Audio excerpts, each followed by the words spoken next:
ஜெஸ்ஸி சொல்லி இன்றைக்கி jackfruit seeds வச்சு பாயசம் பண்ண போகிறோம். இதெல்லாம் வேஸ்ட் பண்ணிடாதீங்க. ஜாக்ஃப்ரூட் சீட்ஸில் நிறைய விட்டமின்ஸ் இருக்குது.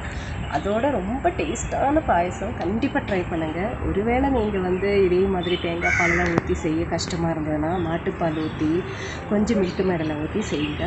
இது ரொம்ப டேஸ்டியான பாயசம். கண்டிப்பாக எப்படி செய்யலான்னு பார்க்கலாம் வாங்க.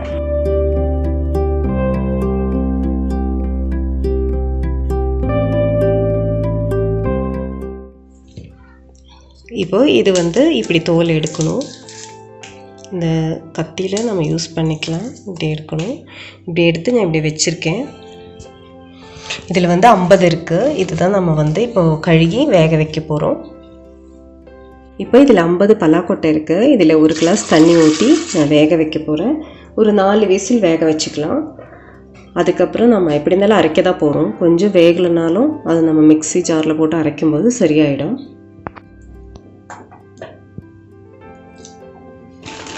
இப்போ கொஞ்சம் நெய் ஊற்றிருக்கேன் வடை சட்டியில். இதில் நம்ம கொஞ்சம் கேஷ்யூஸ் போட்டு ஃப்ரை பண்ணிக்கலாம்.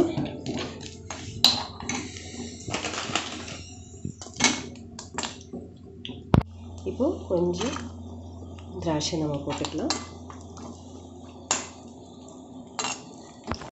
இது சுக்கு, இது ஏலக்காய்.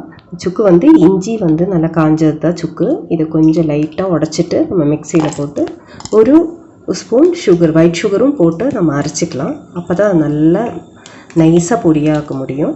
அரைச்சிட்டு வந்துடலாம். இது தேங்காய் திருவி வச்சுருக்கேன். இதில் நம்ம தண்ணி ஊற்றி நல்லா அரைச்சி தேங்காய் பால் எடுக்க போகிறோம். தேங்காய் பால் 3 டைம் எடுக்கணும். ஃபஸ்ட்டு பால் நல்லா திக்காக இருக்கும். செகண்ட் பால் இன்னும் கொஞ்சம் தண்ணி ஊற்றி நம்ம பிழிஞ்சு எடுக்கணும். அதே மாதிரி 3 டைம் நம்ம பிழிஞ்சு எடுக்கணும். இப்போ இது நல்லா வெந்துருச்சு. நல்லா வெந்திருக்கு. இனி நம்ம இதை நல்லா மிக்சியில் போட்டு நம்ம நல்லா அரைச்சிக்கலாம். இப்போது இது நல்லா அரைச்சிட்டேன். 3rd பால் கொஞ்சம் ஊற்றி தான் நான் அரைச்சிருக்கேன். அப்போ தான் நல்லா நைஸாக அரையும். நைஸாக அரைக்கணும்னு அவசியம் இல்லை. கொஞ்சம் குறைன்னு அரைஞ்சால் போதும். இப்போ அரைஞ்ச இதை நம்ம இதில் போடலாம். ஒரு 300 கிராம் வெல்லம் ஊற்றியிருக்கேன்.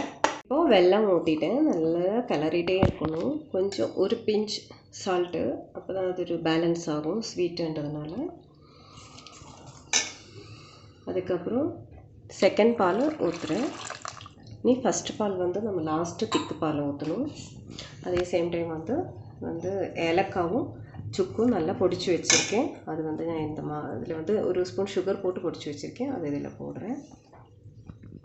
இப்போது நல்ல திக்கான பால் நம்ம இதில் ஊற்றுறோம். நான் பலாக்கொட்டை அரைக்கும்போது 3rd பால் ஊற்றி தான் அரைச்சிருக்கேன். அதில் நல்ல அரைக்கல, நைஸாலாம் அரைக்க கிடையாது. கொஞ்சம் கரமுறான இருக்கிற மாதிரி தான் நான் அரைச்சிருக்கேன். அது நல்லா தான் இருக்கும். நைஸாக அரைக்கணும்னு அவசியம் இல்லை. இப்போ இது திக்கு பால், லாஸ்ட்டு பால் நான் ஊற்றிருக்கேன். இனி இதில் நம்ம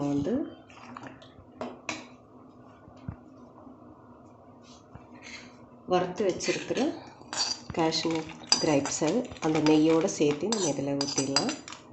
இனி ஒரு கொதி வந்ததும் நம்ம ஆஃப் பண்ணிடலாம். ரொம்ப டேஸ்டான பாயசம் ரெடி. ரொம்ப ஹெல்த்தியான பாயசம். நம்ம இதில் வெல்லம் தான் யூஸ் பண்ணியிருக்கோம். ஆனால் தேங்காய் பால் யூஸ் பண்ணுறதுனால இது நல்லா டேஸ்ட்டாக இருக்கும். அதனால் நல்லா சாப்பிடுங்க. சாப்பிட்டுட்டு கொஞ்சம் வாக்கிங் போங்க. ஹெல்த்தியான ஒரு பாயசம் தான் இது.